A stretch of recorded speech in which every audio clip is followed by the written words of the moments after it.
Namaste, everyone. ChristianRLong, Life Enhancement Consulting, giving you a big and beautiful shout out on this Wednesday evening. I just realized I didn't post it. So as you guys might know, every Wednesday night, right around this time, we do the MCKS Pranic Healing newsletter, where we take a quote from my teacher, Grandmaster Chola Kuksili Jillian, Namaste. We take a quote, we break that quote down, and we apply the lessons of that quote into our day-to-day lives and hopefully move our lives forward. So I wrote it earlier today, and it posted on it's sent out to all the people on the email list, and then it's sent to Facebook Business, but I didn't put it right below this video like I typically do.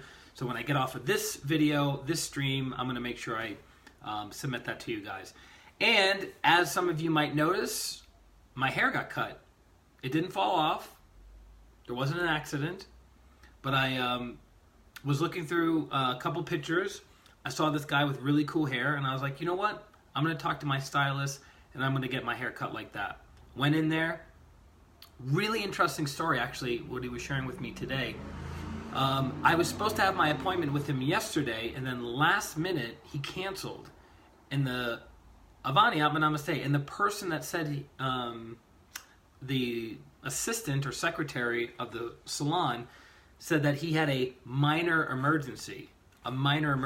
So I'm like, well, I hope everything's all right. I rescheduled for today at 10 o'clock in the morning. So when I got there, he was there, and he was looking a little bit beat up and tired. Aha, somebody noticed.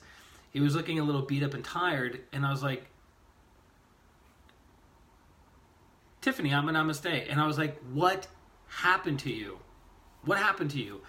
And he's like, I've been up till 3 o'clock this morning. Yesterday afternoon, somebody broke into my house, kicked in the door so hard that it broke the frame of the door. So there was like this huge boot mark right in the center of the door, and it broke the frame of the door.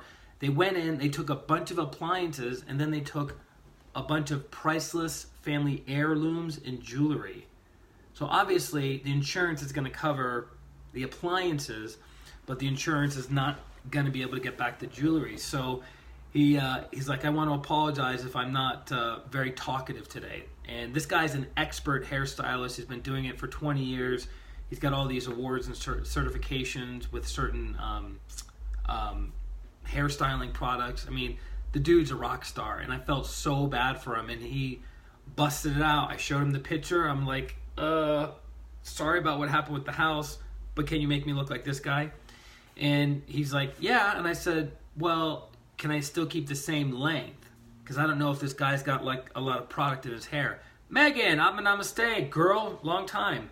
And he said to me, we're going to have to take off probably about 3 inches. I was like, 3 inches, huh? And so now I finally understand the anxiety that a woman has who has short hair, who has long hair, and has had long hair for a long time. I've had my hair long for about 3.5 years. And, getting it clipped here and there, like a centimeter off, taking care of the end, whatever. And then he's like, so then he's like, we're going to have to take 3 inches off. And I'm thinking, yeah, no problem. And then when he was done, it looked great. I think it looks great. I don't know what you guys think. Definitely leave your comments in the section below. You love it, you hate it, you don't understand it. Whatever you want to say, I'm completely down for any and all feedback. But it looked really good. But I had that like anxiousness of like, oh, it's going to take another 6 months for my hair to grow back out to that length again. But it's all good. I've had it for 3.5 years. I have enough feedback. Maria, I'm going to say I have enough feedback as to what it means to have long hair. And if you see the old pictures of me like 5, 6, 7 years ago, I had super short hair. So right now I'm smack dab in the middle between long hair and short hair. So, and it's a different kind of cut. I almost look like my son in a really weird way. Dean, I'm going to say, or maybe I don't look like my son, but my son looks like me, because who came first, me or my son? Think about it. So the other part of tonight's stream, because we talk about energy healing, meditation, and practical spirituality on these streams each and every day, rain, sleet, or shine. And I want to get this stream in. I just finished working with a client. I have a client in about 19 minutes. So I want to get this stream in. Adam and Namaste. I want to get this stream in because after this healing, then I'm going to be meeting up with a friend for dinner. And we're just going to probably get a chance to meet with each other 2 more times because I'm heading out of town and then he's leaving town to move to Germany. So, and some of you guys might know, this was the guy that I went to Steamboat Springs, Colorado with and tore it up. We had a blast. So tomorrow morning at like 5:30 in the morning, I'm going to be at the Denver International Airport flying from Denver all the way to San Diego. So it's actually not that long of a flight. I think it's like an hour and 40 minutes or something like that. And I've noticed over my years of doing healing work and talking with many, many students and disciples of Grandmaster Choa Kuk Sui, some people have used pranic healing protocols to heal themselves of the fear or phobia of flying. You might be saying, well, wait a minute, does pranic healing work with all phobias or does it just work with the fear of flying? Pranic healing can work with all phobias because in general, phobias are nothing more than really, really strong thought forms and thought entities that are lodged or stuck in the in different chakras of a person's energy body. So when the person is about to do the behavior that causes the anxiety, known as the trigger, what it does is it triggers all the chakras to fire off in a certain sequence to feed the energy of the fear, which makes the fear stronger. So, for instance, you have a cigarette. You light the cigarette. You have little energies, little elementals, smoking, they're called smoking elementals. These little smoking elementals flood the aura and flood the chakras of the individual. And then those get lodged in the chakras and in the aura. And then guess what? In order to get those energy, in order for those little beings, those entities or elementals to get fed, they cause the person's chakras to function in a certain way, to fire in a certain sequence, to cause the person to smoke again, so those elementals can get fed, right? And that is how an addiction gets started. Same thing with a phobia. You have some traumatic event in your life happen, it tears holes, energetic holes in the chakras, and allows those energies to kind of like take up home or take up house in that part of your energy body, which is not very good. So, pranic healing protocol goes into the energy body and removes the phobia, removes the addiction, removes the trigger causing the person pain, sorrow, and suffering. And it depends on the severity of the condition, how long they've had the phobia or addiction. It depends on the receptivity of the person. It depends on the proficiency of the healer. So there's many factors that determine how quickly somebody can be healed of a phobia or addiction. But in a lot of cases, I've seen 2 or 3 healings. The person's completely healed of their phobia or the addiction. And that's pretty profound considering some people have been suffering with the fear of flying, with fear of public spaces or public speaking, fear of spiders. I know someone who has a severe fear of spiders. Apparently I can't get that out. And those can be healed doing a pranic healing protocol. So I remember there was this very weird time about, I think it was 2 years ago. It was about 2 years ago. And I remember for about 6 months, I was doing a lot of flying at that time for pranic healing classes, pranic healing retreats, and teacher training and what have you. And I noticed for about 6 months, I would get this tremendous anxiety while on the plane. And I was like, what is going on? Like, the plane rides were really rough. All this anxiousness and anxiety was like getting stirred up in my system. And it's like, Amy, I'm going to say, it's like I developed the fear of flying within a 6-month period, right? But it wasn't like debilitating. It wasn't like I couldn't get on the plane, or like as soon as I got off the plane, I was like laying down on the tarmac and kissing the ground. It wasn't to that degree, but I noticed it was anxious. There was this anxiousness. But it only lasted for 6 months. And then when I got on planes after that, it completely went away. Now, Sean, Atman Namaste. Now, when I was flying, Jennifer, when I was flying and had this fear and anxiety, instead of doing a pranic healing protocol, I simply invoked to my teacher, Grandmaster Choa Koksui. I just said, thank you, Master, for blessing me. Thank you for blessing me with inner peace, inner joy, with clarity. Thank you for blessing me with understanding. Thank you for removing my anxiety. Aw, thanks, girl. I appreciate that. Long time coming, 3.5 years in the making. Getting ready for the retreat, right? Cleansing out the old. So I just invoked to my teacher, and my anxiousness went away. So I was very happy with that. While I was flying, and then after that 6-month period, I didn't even have to think about invoking to my teacher anymore. Before I fly, and you guys, if any of you have a fear of flying, it helps generate good karma too. Before you take off, so you're in the plane, you're on the runway, you can do a couple things. If you're a pranic healer, you can clean the plane energetically. You can clean it of the negative thoughts, the negative emotions, the negative patterns, the anxiety, anxiousness that people are suffering from, who have a fear of flying, because as they're on the plane with their fear of flying, it's impregnating the space with those energies. Maybe that's what it was. Maybe that's why I was suffering for 6 months, because I kept going on planes that maybe there was a fear of flying or really, really intense anxiety. And then I was just picking that up, because being an empath, you're like a sponge, right? You're always picking things up. So that's one thing that you can do. The other thing you can do is before the plane takes off, you can invoke, right? An invocation is asking God and the great ones and your teacher and your higher self for certain energies, for safe travel, for harmonious travel, for a smooth flight, for happiness and joy, for meeting an interesting person. Leanne, Atman Namaste. We got 2 Australians on today. Invoke for some kind of energy to bring down that will make your flight smoother and less chaotic, right? So I hope that helps. I hope that makes sense. I hope that's clear to you guys. What else?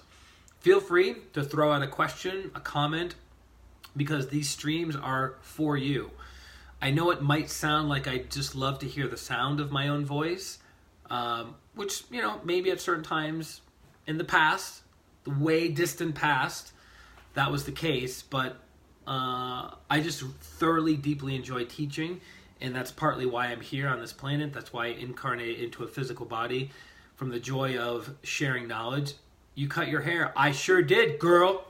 Actually, I didn't cut my hair. My stylist cut my hair. What do you think? Give me some feedback. Let me know. So yeah, really, really enjoy doing these live streams with you guys, sharing with you guys, inspiring you to live higher quality of life. Pranic healing or Hatha yoga may not be your spiritual path, may not fully resonate with you, and it's all good. Thanks, girl. It's all good. It's all that in a bag of chips, right? It's okay. Dean says 10. What is that? Like, what do they do? Oh, yeah, they hold up the thing in gymnastics. I wish Paula was on. They hold up that thing in gymnastics where it's like 1, 5.5, 10 out of 10, whatever.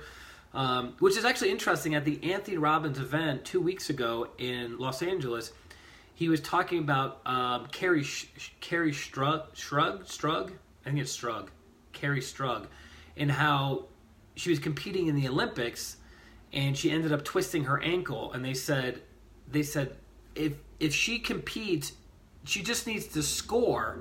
She just needs to score, and the Americans will win. The Americans will beat the Russians, and the Russians have been consistently and persistently beating the American female gymnastics team for years. So they're like, come on, this is our time to shine. And Carrie Strug she's like, you know what? I'm going to bust this out. I'm going to hit it hard, even though I can barely feel my foot, even though it's extraordinarily painful to put any weight on it. I'm going to run. I'm going to hit it hard. I'm going to do my little flip, bam, land perfectly on 1 foot, not 2 feet. And then I think she got a 10 across the whole board. She just needed to like get numbers on there in order for the Americans to win. But instead of doing it haphazardly, she went all in. She was deeply committed to performing at the highest level of her capacity. So a lot of props to her. And if you look at the pictures of her now, Carrie Strug, the pictures of her when she did, I think it was the 1996 Olympics, looks completely different. Doesn't even look like the same person. She has blonde hair now versus brunette. I'm like the kind of guy, I don't know about you guys, because the way I see people's faces, if a woman puts on different kind of makeup and combs her hair differently, I'm thoroughly confused. I'm like, is that the person who I think it is, or is that a completely different person? So I'm pretty easy to fool when it comes to like faces. But I can feel people's energies. I remember people's energies. I remember their voices. I remember where we met. Prashant, namaste. I remember where we met. He's getting excited too. I remember where we met, what we were talking about. I can remember all of those things. But when someone changes a little bit about their face, I can't even figure it out. It's really weird. What happened to the hair, man? Australia are somewhat competitive, so we like scoring 10s. Okay. One day I'll make it out to Australia. I've heard amazing things. I went to school with people from New Zealand, and then I went to school with people from Australia, and they were a trip, man. They were so funny. They were so funny. Not because of the accent, but just their laid-back perspective on life. So it's kind of funny that you talk about competition, but they seem very like laid back. Prashant said, Fernando, bring in the heat. Fernando and I have the same hair. Prashant says, this is hard work, dude, to grow hair. Hey, I've been growing it for 3.5 years. It was time to mix it up a little bit, change it. You should have at least told me I could use some hair. I can go back to the stylist. I'm sure he has it in the bin. You know, he's not done with his shift for the week. But the interesting thing, what was I going to say about hair? I don't remember. See, I got all distracted. I got all excited about hair, and then Australians, and then laid back nature. Completely off point. Sorry, guys. But that being said, if you are in need of healing, I got to go because I have a client in 6 minutes. If you are in need of healing, feel free to go to ChristianRLong.com. ChristianRLong.com. It's my name.